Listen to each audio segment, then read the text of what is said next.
T'ouvres la bouteille et t'as l'impression d'entrer dans une usine de caramel avec une odeur de solvant qui te prend le nez. Comme si quelqu'un venait de nettoyer les chiottes avec de l'acétone avant de partir en grosse clope. Vanille industrielle, maïs sucré et banane oubliée dans un sac de sport d'adolescent depuis une semaine. Ça sent le dessert préparé par un chimiste qui aurait perdu son diplôme pour infraction à l'éthique. Au nez, t'as encore une odeur de bois verni qui vient compléter le tableau, mais c'est un peu comme une armoire Ikea que t'aurais oublié au fond d'une cave humide. C'est doux, c'est sucré, c'est boisé. Bref, ça sent le whisky qui a mis du gel dans ses cheveux avant d'aller se battre sur un parking. En bouche, la première gorgée, c'est comme lécher le comptoir d'un bar après la fermeture. Caramel, vanille, alcool.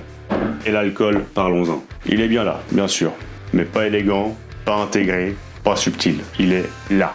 Un peu comme ce type bourré qui tient le comptoir et qui raconte pour la 4e fois comment il aurait pu devenir footballeur professionnel s'il avait pas pris une flèche dans le genou. Et puis le bois débarque et te râpe la gorge, le même dont tu viens de lécher le comptoir. Et le maïs arrive enfin, mais pas le joli maïs grillé, toasté au feu de bois. Non, le maïs industriel. Le maïs en boîte qui flotte dans son jus depuis suffisamment longtemps pour avoir développé une conscience. Et la finale, elle dure moins longtemps qu'un mariage à Las Vegas. Il reste une petite amertume en bouche, une sorte de vanille. Et surtout cette sensation de sécheresse comme si tu venais de manger une pelle de sable. Jack Daniels numéro 7, c'est le whisky qui débarque à un repas gastronomique avec un paquet de nuggets sous le bras en prétextant qu'il préfère les choses simples. Conclusion, c'est le seul whisky qui a réussi à donner plus de valeur et de symbole au contenant qu'au contenu.